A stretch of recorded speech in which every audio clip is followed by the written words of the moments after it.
Hey there, everybody. How are you doing? Tonight it's Sunday evening. I've got the kids in bed. It's quiet, it's peaceful, and I just wanted to talk about a couple things real quick before I head off to relax and enjoy my peace and tranquility. So I have been writing in my journal since I was about 12 years old. And so I have been writing, I write all the time. And as you can imagine, as you get older and you grow and mature, a lot of things you start to explain things better, you start to share things better, you start to understand things better. And I can tell you that if you have not started writing your personal history or been writing in a journal and writing down like your spiritual experiences, your personal revelation, the blessings you received, trials you've been going through, how you overcame them, what you learned from them, testimony moments where you've had experiences that have strengthened your testimony, any of those things. Memories of times of wonderful experiences, like when you got baptized or when you got sealed in the temple. What your children are like, what they were like growing up, personalities, traits, everything that you can think of, writing those things down. You're gonna regret it if you don't. And so I just really wanted to get on here and say, get started if you haven't started already. You got to start somewhere. The sooner you start, the better. If you are young, please start. Please start writing down when you have your testimony building moments, when you're reading your Book of Mormon or reading your Bible and you're sitting there and you have a really cool experience with Heavenly Father, write it down. Write down those spiritual experiences that you're having. I really have learned a lot over the years of writing a personal history. Now, I just do it in the form of a journal. And I have one other way that I'll discuss in a minute that I do it. But I know some people like want to go out and write down like an autobiography, and that's great. That's good. I plan to do one someday too. I think that would be a great thing to pass on to my posterity. But one thing I have learned is just in the way that I do it. So I mentioned I do a journal. Now I write in my journal way different now than I did when I was 12 years old. So there's a lot of things that I did not used to share or explain or elaborate on. I usually would be very matter of fact all through my high school years, all through my teen years. I would always just say, this happened today, this sucked, this was awful, yada, yada. This was great, got to go to the temple today, felt the Spirit. That was the extent of my writings. Like, yes, I wrote down the events and what happened, but I didn't explain like, I really needed to go to the temple today and I needed this experience and it was an answer to my prayers, or I had this really cool bonding moment, or I had this really cool missionary experience. Like, I didn't elaborate those experiences. Or later on when I was when I was first married, I would write down, probably the first 5 years of my marriage, I would write things down very matter of fact. My son was born today. Congratulations to me. My kids, all right, my son, I love him so much. He was this, and this, 5 pounds, 10 ounces, whatever he was, which he was. This is how long he was. He's got dark brown hair. Like, I wrote down some of the like descriptive things, but I didn't write down, maybe the other things. I don't know, just like the spiritual aspect of it. Or I didn't write down how we were so poor later on that year, and people would drop off groceries to our house, and they were an answer to prayers. I didn't write that stuff down. Do you know what I mean? I would write down the very matter of a fact. And, catching up for 6 months. I didn't write down my blessings. I didn't write down my experiences of overcoming or what I learned from a trial. I didn't do all that. So now that I'm older and I've gone back and read my journal, I'm like, man, I vaguely remember some of those experiences. Yes, I remember my son being born, don't get me wrong, but other experiences I don't remember. And so because I didn't elaborate, I don't have that information anymore. My memory is gone. It's shot. One thing that I really wish I would have written down when I was 8 years old. So all of you that remember your baptisms, go and write it down, because that is one thing I don't remember. I don't remember my baptism. I remember getting a testimony of the Book of Mormon right before I got baptized. I remember interviewing the bishop, and you know how you like memorize the 12 articles of faith and you go in there and you repeat them to him and everything. I remember all that. And I remember the laying on of hands when I received the gift of the Holy Ghost. I remember the feeling of the Spirit all those times. I do not remember going in the water. I do not remember my dad baptizing me. And so that memory is lost to me because I didn't write it down. And so again, I can't really kick myself too much. I was 8 years old. I wasn't exactly at a mature state. But if you're 12 or 15 or 18 and you remember these things, write them down now, because when you get older, You cannot guarantee you're going to remember those details or those tender mercies. What if something really special happened that day? What if you felt an ancestor there? What if you had an aunt that was inactive that came and was crying because of the testimonies that were shared at your baptism? Like, those little things matter. And you want to have those records, you know. One of the things my husband did that I just came to my mind is when he was on his mission back in, I want to say 96 to 98, somewhere in there. Again, I was like 11 years old, so we're 9 years apart. So I wasn't even around. I wasn't even old enough to be dating. But he wrote a letter on his mission to his future son.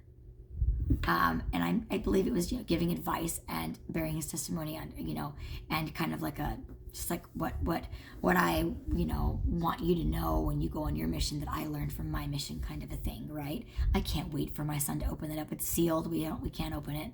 So I can't wait to see what it says someday. But you see what I'm saying? Like, there is a reason that we write these things down. Blessings that you've been given. I cannot tell you how many times I go back and reread my blessings. I've gotten blessings probably on average for a year. I get a good amount of blessings. I always take it to the Lord. I always ask him for help. I ask him for guidance or strength, or if I'm sick. I mean, you know, there's different reasons you get blessings, but I always go back and read those blessings because there's so much counsel and advice in those blessings and promises and future blessings I've been promised that I need to go back. I need to read those things that I've been promised, those things that I've been commanded to do, the things I've been told to change in my life. I have to go back and remember those things because I'll forget them a month later, right? So write them down. Okay, so enough about that. So write your personal history, however you decide to do that. I write them in a journal form. I wish now that I had all my journals like in one type of journal and they all had like the year printed on them, you know, and it's like this beautiful everything met. I've got like a dolphin one from when I was a young woman. I've got a bright pink one when I went through a hot pink stage. I've got this old school looking leather bound one. So like I wish they were like nicely, neatly all matching at this point in my life, but it is what it is. There's nothing I can do about it now. But another thing that I do, and I highly recommend this, is when it comes to the personal revelation or the blessings in your life or the big changing moments, the crossroads in your life, I take Google Notes. It's like a Google Notebook, I believe it's called. And it's like where I make my grocery lists. It's like where I go and I save quotes from prophets and apostles and all of my studies of the scriptures. It's all in there, right? It's just notes and measurements and money we've spent and budgeting. It's like everything I put in there. One thing I do is I have in there, it's 3-part series now because it's so long. I have gone back through my journals and I have written basic like pieces of everything. So like if I got a blessing, I've written the date, I've written the blessing and what the few main things are that were in that blessing, the few main points. I've written down like, dreams I've had. I've written down the main points of those dreams that actually meant something and that were sacred or that ended up coming to fruition later on in my life. Like I write all these things down. Now, this is what I call my timeline. This is a timeline of my life events and my spiritual journey, if you will.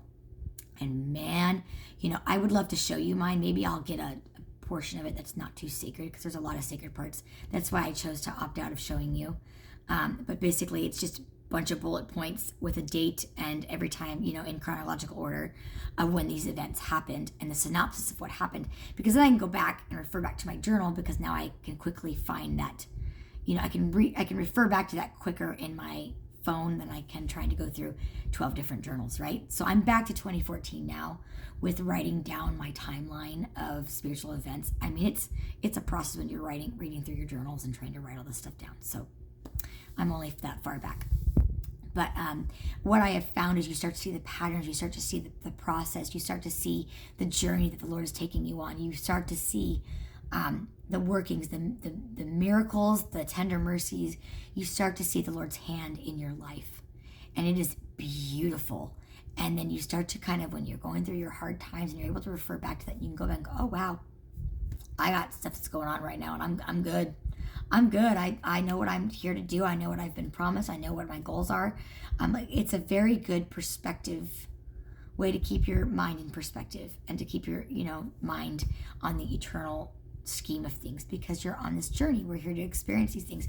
We're here to experience the good from the bad, and, write those things down and explain how we went through that trial or that test of faith or that piece of doctrine that we really didn't agree with, write down the process of coming closer to the Lord during those times.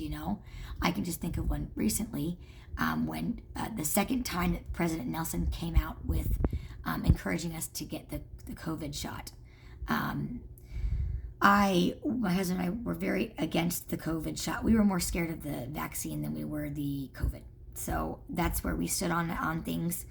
We were very against it. And the first time that they were encouraging us to do it, we just kind of felt like it was just an encouragement to follow policies of what everyone else is being asked to do. Well, when the Lord said it for a second time, we heard that loud and clear, and we realized very quickly that the Lord was warning us and pleading with us, because he did use the word, we plead with you, right? And so we had to have that come to Jesus moment, and we had to write that down. I had to write these things down. My heart sank because it went against everything that I personally stood for, which is I'm not for the vaccine, right? But I needed to have that moment where I said finally to the Lord, I said, you know what? I trust that my prophet is the prophet of God. He sees things I don't see. He knows things I don't know about what's coming, what's to come, if this stuff is true or not. Like, he is God's mouthpiece. Therefore, I'm going to trust him. I have sustained this man. I follow this prophet. He is the prophet of God. I know that. And so what am I to do? Well, I'm going to follow this pleading, and I'm going to go ahead. So that night, the morning that the church newsroom sent out the letter encouraging us, pleading with us to get the vaccine for the second time, my husband and I scheduled our vaccines that night, and we went and got them, and then we gave our son the choice if he wanted to get it or not too. So that was up to him. He did that on his own. He ended up getting it too. That was his choice. He was scared. But my point is, if that's going to be that was a journey for us. And part of that journey that I wrote down, which again is gold to me, especially if we're looking back 5 years from now, what if things are worse and we're going to go look back and go, good thing we did that, I don't know, not that I'm not trying to pat myself on the back, but it's more like I followed the promptings and I was blessed for it. Does that make sense? So I want to be able to go and I explained in my journal about the same thing. I explained how after we got the shot, it was a test of our faith and our obedience on our part, and I was very, very anxious, and I didn't want to do it. I just wanted to be obedient, so we did it. We took the leap of faith and we did it. And it wasn't until after we got the shot that the next day, we both got separate confirmations. My husband and I both felt this very peaceful feeling, and I called him up at work because he had gone to work the next day, and I go, I feel like I just got this confirmation that the Lord was pleased with my decision and for following his prophet. And then all of a sudden I felt this peace and understanding that it was good what I did, but I had to take the leap of faith and do it before I received the confirmation, if that makes sense. Sometimes the Lord does that for us. Man, that's one for the books, that's one for the journal, that's one for the personal revelation, because I'm exercising those spiritual muscles that I have, and I'm also hearing him. I'm hearing what the Lord has in store for me, and I'm finding out what he wants. We felt impressed that maybe worse things are coming. I mean, you do the math, you look at the scriptures, you look at the revelations, you look at all of the prophecies of the last days. We already know that we're at the beginning of the end, if you will. We're in the end. We know that things are only just going to keep getting worse and worse, right? So COVID may not be one of the main plagues that are mentioned or one of the main things that happen in the Bible or in Doctrine and Covenants that we talk about, or the Book of Mormon, but it's one of the things leading up to those last days destruction things. So, hello. My screen went out. I got my computer on behind me, so it's my light. So anyway, that's all I wanted to say for now. So get your personal history written, and and I hope that you are able to remember and go back and write back the highlights of your life, especially if you're 20 years from when you were young. Go write those things down. You're gonna regret it if you don't. I promise you. you're going to want to go back in your life and go, yeah, I think we lived in this state at this time, but I can't remember. And my mom did this and this one time, but I can't remember what it was. Like, you're going to forget. So just do it. Okay. I'm out. Have a good night, everybody. Take care. Bye.